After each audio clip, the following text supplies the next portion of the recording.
Alright, let me take you back to where it all began. It was at this party, you know, the kind where you're not really excited to go but end up having the time of your life. That's where I met Alex. Our friends, who were hosting, had been trying to set us up for ages. They said we'd hit it off, and damn, were they right. So there I was, standing with a drink in my hand, feeling kind of out of place in a crowd of strangers, when Alex walked over. He had this easy smile and a way of making you feel like you were the only person in the room. "Hey, I'm Alex. You must be the famous Sarah I've heard so much about," he said, extending his hand with a cheeky grin. I remember laughing, the ice in my drink clinking as I shook his hand. "Famous? I think you've been fed some tall tales." "Nah," he chuckled. "Just that you're supposed to be the life of the party." "Well, let's not let the rumors down," I replied, and from that moment, we just clicked. We talked about everything and nothing, from our favorite movies to the most embarrassing things we'd ever done. It felt like talking to an old friend, someone I could be myself with without any pretense. As the night went on, we found ourselves away from the crowd, sitting on the back porch, sharing stories under the stars. It was one of those conversations that felt like it could go on forever. "You know, my friends thought this would be a good setup, but I think they underestimated how much we'd actually get along," Alex said, looking genuinely surprised. I smirked, taking a sip of my drink. "Yeah, I was ready to bail the minute I got here. Glad I didn't." "That makes two of us," he replied, his eyes locking with mine in a way that made my heart skip a beat. Just then, some drunk guy stumbled out onto the porch, breaking the moment. "Hey, you two gonna make out or what?" he slurred, causing both of us to burst out laughing. "Get lost, man," Alex said, not missing a beat, but the guy just wandered off, leaving us in stitches. The night ended with Alex asking for my number. "So, Sarah, can I text you sometime? Maybe continue this conversation without the drunk party crashers?" I grinned, feeling that flutter in my stomach again. "I'd like that," I said, and gave him my number. Walking home that night, I couldn't stop smiling. I had a feeling that this was the start of something special. Little did I know how right I was, and just how much of a roller coaster was waiting for us down the line.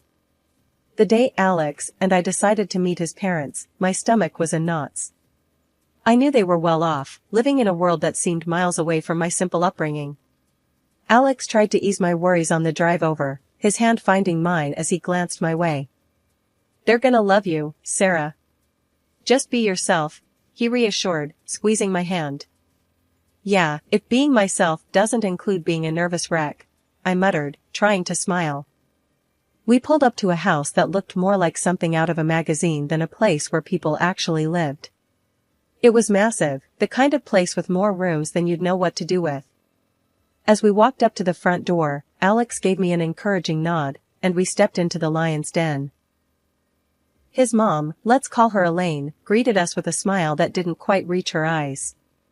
His dad, whom we'll call Richard, was more straightforward, offering a firm handshake that felt more like a test of strength than a greeting. "So, you're the girl Alex has been spending all his time with," Elaine said, leading us into the living room. Her tone was polite, but there was an edge to it that made me brace myself. "Yes, Mrs. Jackson. It's so nice to finally meet you," I said, my voice a bit too high-pitched even to my own ears. "Dinner's ready." "Let's eat," Richard announced, cutting through the awkward pleasantries. Dinner was an exercise in dodging subtly sharp questions and trying to make small talk that felt like pulling teeth. Elaine was particularly skilled at backhanded compliments. "It's so brave of you to pursue a career in web design, especially coming from such a humble background," she said, her eyes scanning me like I was an interesting specimen under a microscope. "Yeah, well, we can't all inherit a business, can we? Gotta work with what we've got," I shot back, a little more defensively than I intended. Alex shot me a look, a mix of admiration and "please let's not start a war at the dinner table." Richard, for the most part, stayed out of the fray, focusing on his food more than the conversation. But when he did chime in, it was with pointed questions about my intentions with Alex. "So, Sarah, Where do you see yourself in 5 years? Still trying to make it in web design, or have you considered something more stable? I took a deep breath, trying not to let my irritation show. Well, Richard, I'm pretty committed to my goals. Stability is great, but so is following your passion, right? The dinner dragged on, with every course feeling like another round in an invisible boxing match. By the time dessert was served, I was mentally exhausted, running on autopilot. On the drive back, Alex was quiet, a storm brewing in his eyes. I'm sorry about that. They can be a bit intense. I laughed, the tension from dinner finally starting to ebb away. Intense? That's one way to put it. But don't worry, I can handle a little heat. Alex grinned, reaching for my hand again. That's my girl. You know, you really impressed me tonight. Standing your ground like that. Yeah, well, someone's gotta keep your parents on their toes, I joked, feeling the night's stress melt away in the warmth of his smile. Life with Alex was everything I could have hoped for and more. We married surrounded by those who genuinely cared for us, ready to start our new life together. Almost immediately after, we were blessed with the arrival of our son, a bundle of joy who became the center of our world. Yet, despite the happiness our little one brought into our lives, a shadow loomed over our newfound bliss. Alex's parents refused to accept our son as part of the family. They harbored doubts, unfounded and cruel, about the paternity of our child, suggesting he wasn't truly Alex's. One evening, after we'd put our little guy to bed, Alex and I were slumped on the couch, each nursing a cup of tea, when he dropped the bombshell. Sarah, my mom called today, he began, the words heavy. She's insisting on a paternity test. I choked on my tea, coughing as the words sunk in. She what? My voice was a mix of disbelief and anger. Yeah, I know, it's insane. She's out of line, Alex said, running a hand through his hair, looking as frustrated as I felt. Why now? What's her problem with us being happy? I was fuming, the idea of it all so offensive, so invasive. Alex sighed. She's convinced herself that. I don't know, that our son isn't mine. Says it's for the family's peace of mind. Peace of mind? What a load of crap. I snapped, my temper flaring. And what did you say to that? I told her she was being ridiculous, that it's an insult to even suggest it. But she's adamant. She's even willing to pay for the test, Alex explained, his tone defeated. I stood up, pacing the room, my mind racing. And if we say no? Then she threatens to cut ties, disown me, or worse, drag us through some legal battle. She's bluffing, I think. But Sarah, I don't want this hanging over our heads. I stopped pacing, looking at him, the anger simmering down to a painful realization. So, we just do it? Prove her wrong and shove it in her face? Alex nodded. Yeah. We do it, not for them, but for us. To end this nonsense. The day of the test, we were a quiet storm of nerves and silent defiance. The clinic was sterile and impersonal, the process clinical and cold. We gave our samples, our little guy oblivious to the tension, babbling happily in my arms. On the ride home, Alex tried to lighten the mood. Imagine the look on her face when the results come in. Congratulations, it's a grandson. I couldn't help but snort, despite the situation. She'll probably accuse the lab of being in on a conspiracy. We laughed, a brief respite from the weight of it all. The wait for the results was agonizing, each day stretching on. When the envelope finally arrived, we sat together, hand in hand, as Alex tore it open. Reading the results, a mix of relief and vindication washed over us.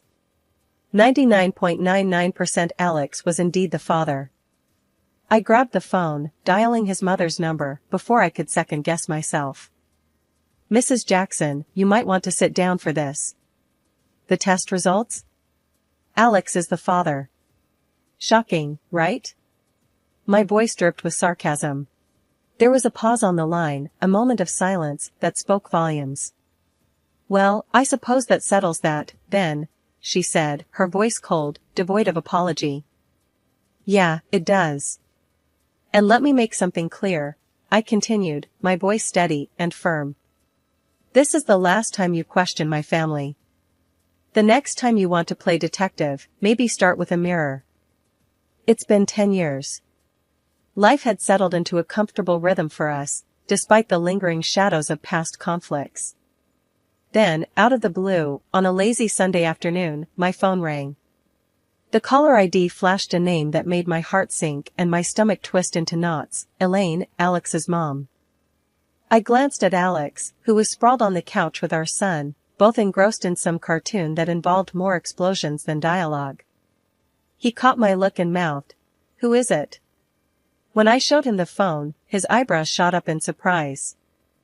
Taking a deep breath, I answered, bracing myself. "Hello? Sarah, it's Elaine. I know we haven't spoken in a while, but I wanted to wish my grandson a happy 10th birthday," she said, her voice softer than I remembered. I was taken aback, not only by the call itself, but by the gentleness in her tone. Thank you. That's unexpected." There was a pause, and then she continued, "I've been doing a lot of thinking, Sarah. About everything. I know I've made mistakes, and I want to try to make things right. Could we possibly meet and talk?" I was speechless, a rare occurrence for me. I glanced at Alex again, his face a mixture of curiosity and caution. "I'll need to discuss it with Alex. Can I get back to you?" "Of course, dear. Please do. And tell Alex I said hello." As I ended the call, Alex was immediately by my side, our son looking up at us, sensing the shift in the atmosphere. Was that really my mom? What did she want? Alex asked, his voice tight with concern. "She wants to talk, says she wants to make amends. Even wished our boy a happy birthday," I said, still trying to wrap my head around the conversation. Alex rubbed his neck, a sign of his unease. "Wow, I didn't see that coming. What do you think? Are we ready to open that door again?" I sighed, watching our son return his attention to the TV, blissfully unaware of the adult complexities swirling around him. "I don't know, Alex. Part of me wants to believe people can change. But another part. I'm scared of getting hurt again, of us getting hurt." Alex took my hand, giving it a reassuring squeeze. "Whatever you decide, I'm with you. We've been through worse, haven't we? If she's genuinely trying to make amends, maybe it's worth hearing her out. For his sake," he said, nodding towards our son. When Elaine, my mother-in-law, showed up at our doorstep the following week, she wasn't empty-handed. She brought with her a high-end gaming console for my son, Jamie. The boy's eyes nearly popped out of his head when he saw it. "Whoa, is this for me?" he gasped, his excitement palpable. "Yes, sweetheart, it's for you," Elaine said, her voice softer than I'd ever heard it. I watched the exchange, my stomach knotted with suspicion. What was she playing at? Later, as we sat in our living room, Elaine dropped the bombshell about her husband, Richard. "He's very ill," she said, her usual tough exterior cracking a bit. "Stomach cancer. Doctors say he doesn't have long." The news hit hard, even with the strained relationship we had with them. "I'm sorry to hear that, Mom," Alex managed, the shock clear in his voice. "That's why I want you all to come over next weekend. He wants to see you, especially Jamie," she added, her gaze lingering on our son. Despite my wariness, we agreed. It seemed the right thing to do, given the circumstances. The visit to their mansion was as uncomfortable as I anticipated. Richard looked a shadow of his former self, his illness taking a visible toll. Jamie, oblivious to the tension, was thrilled with the grandeur of the place. "Wow, this place is huge," he exclaimed, his young eyes wide with wonder. As the evening wore on, Elaine took Alex and me aside for a private talk. What she said next floored me. "We need an heir for the business, and we want Jamie to be that heir," she stated, her tone matter of fact. I blinked, taken aback. What about your other grandson, Matthew? Isn't he the heir? Elaine's lips thinned. Matthew had an accident. A spinal fracture. He can't take over the business now. Her indifference to Matthew's plight chilled me. It was all about the business for her. So, you're just discarding him because he's injured? And now you want Jamie as your backup plan? I couldn't keep the bitterness out of my voice. It's not like that, Sarah. It's about securing our family's future. And Jamie is part of this family, Elaine countered, but her words felt hollow. Alex and I exchanged a look, a silent agreement passing between us. We'll need to think about this, Mom, he said, his voice steady. Jamie's future isn't something we're going to rush into. Elaine nodded, though I could tell she wasn't pleased. Just remember, we're willing to cover all his education expenses. It's an opportunity of a lifetime. The ride back home was quiet, each of us lost in thought. This wasn't just about a business or an inheritance. It was about our son's life, his happiness. And no amount of money could make us compromise on that. After Elaine's bombshell about wanting Jamie to be the heir, Alex and I had a long talk. It was late, the kind of hour that blurs lines and softens shadows, making hard truths a bit easier to speak. Can you believe this, Alex? She basically wants to trade in Matthew for Jamie because he's hurt. It's like, I don't know, picking players for some sick game, I said, frustration bubbling up. Alex rubbed his face, looking as tired as I felt. Yeah, it's messed up. Mom's always been about the business, but this? It's cold, even for her. And what she said about Matthew. It's like he doesn't matter to her anymore. How can she be so heartless? My voice cracked a bit. This wasn't just about offers and inheritance, it was about family, about doing what's right. We're not doing it, Sarah. We're not letting Jamie get sucked into her twisted world. He's a kid, not a chess piece, Alex said, his voice firm. Exactly. He should be playing with toys, not getting groomed to take over a business he knows nothing about, I added, feeling a surge of protective anger. The next day, I called Elaine, my stomach in knots, but my resolve firm. Elaine, we need to talk about your offer, I started, trying to keep my voice steady. Oh? Have you come to your senses, then? Her voice was smug, expecting compliance. No, we haven't come to our senses. We're not letting Jamie be part of this scheme of yours. He's a child, Elaine. And what you're doing to Matthew is unforgivable, I shot back, my anger rising. She scoffed. You're being short-sighted, Sarah. You don't understand what it means to be part of a legacy. To have power. You're just an uneducated girl playing house. That stung, but I plowed on. Maybe I don't understand your world, Elaine, but I do know that what you're offering isn't right for Jamie. We want no part of it. Her tone turned icy. You'll regret this, Sarah. I'll make sure of it. The threat hung in the air, heavy and ominous. After we hung up, I felt a mix of fear and defiance. I didn't have to wait long to see what Elaine's revenge would look like.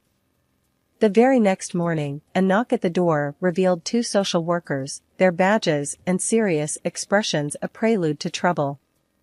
Mrs. and Mr. Jackson, we've received a complaint alleging that you're mistreating your son. We need to talk to you and conduct a preliminary assessment, one of them explained, her voice neutral, but not unkind. Alex and I exchanged a look of disbelief. Mistreating Jamie? That's ridiculous. Who would even say something like that? Alex sputtered, his confusion mirrored in my own heart. The social workers remained professional. We're not at liberty to disclose the source of the complaint, but please understand, we have to investigate all claims. They asked to see Jamie, to talk to him, and to inspect our home. It was humiliating, invasive, but we complied, knowing we had nothing to hide. Jamie, bless his heart, was confused, but told them how much he loved us, how we played together, and about the new game console Grandma gave him. After their visit, they seemed satisfied that the complaint was baseless but informed us that they would open a case for a standard 60-day review. Once they left, Alex exploded. "My mom has gone too far this time. This is war." I nodded, feeling a mix of dread and determination. Elaine's move was low, even for her. But Alex and I were united, ready to protect Jamie from her manipulations, no matter what it took. A week passed, with an uneasy quiet. Then, as if challenging the peace, the social workers returned, this time with a new claim from Elaine, my mother-in-law. They relayed that there had been a report Jamie was left home alone, a situation we knew never occurred. The accusation was ludicrous, but the implication was severe, and it sent a chill down my spine. After the social workers left, Alex, with a storm brewing in his eyes, called his mother. I could only hear one side of the conversation, but the tension in the room was palpable. "Mom, this has to stop. You're not just crossing lines, you're obliterating them. Why would you say Jamie was left alone?" His voice was a mix of anger and disbelief. The response was a cold laugh that echoed through the speakerphone, sending a shiver down my spine. "Oh, Alex, you really don't know me at all if you think I'll just stand by. Everything will go as I have planned." The following week, our nightmare scenario unfolded. Jamie didn't come home from school. Frantic, we called around, only to discover Elaine had picked him up, claiming she had our permission. My heart stopped. When we finally got Jamie on the phone, his words twisted the knife deeper. "Grandma says I can stay with her. She buys me stuff and lets me do what I want," he said. The realization that Elaine would go to such lengths to manipulate our son, to tear him from us, was a wake-up call. We had tried to handle things calmly, to keep the peace for the sake of family unity, but it was clear that Elaine's motivations were driven by control and spite, not love or concern for Jamie's well-being. With heavy hearts, but a determined resolve, we involved the police, explaining the situation and insisting on our son's return. The legal system, slow but eventually effective, sided with us, recognizing the manipulation and unlawfulness of Elaine's actions. The trial felt like a storm that had raged around us, threatening to pull us under. But when it finally passed, the skies cleared in a way we hadn't expected. Richard's death came as a shock, a somber reminder of how fleeting and fragile life could be. Yet, in his passing, he left behind a message, a final act that would redefine the future of our family. It turned out Richard had made some unexpected decisions regarding his estate. Most of it was left to Alex and me, a gesture that spoke volumes of his silent observations and perhaps his regrets. He also made sure to provide for his eldest grandson's rehabilitation, a sign of love for his grandchild despite everything. Elaine was left with just a small monthly allowance, a decision that, no doubt, came as a shock to her. One evening, Alex and I sat down with Jamie, the glow from his nightlight casting soft shadows across his room. It was time to talk about the future, about the choices, and the legacy his grandparents had left behind. "Jamie, you know how Grandpa Richard left us some money, right?" Alex started, his voice gentle, but serious. "Yeah, Dad. Does that mean I can get more video games?" Jamie's innocent question brought a smile to my face, a brief moment of lightness in the gravity of our conversation. "It means a lot more than that, Bud," I chimed in, ruffling his hair. "It means you have options for your future. For school, for what you want to be when you grow up." Jamie looked between us, his young mind trying to grasp the weight of our words. "But I don't know what I want to be yet." "Is that okay?" "Absolutely," Alex assured him. "The most important thing is that you get to choose, to find what makes you happy. And we'll be here to support you, no matter what." "And what about Grandma Elaine?" Jamie's question hung in the air, a reminder of the wound still healing. "We'll deal with that as it comes. But for now, let's focus on us, on our family," I said, hoping to ease his concerns. The days that followed were filled with discussions about trusts, scholarships, and savings for Jamie's education. We wanted to ensure that whatever he decided to pursue, the resources would be there to support him.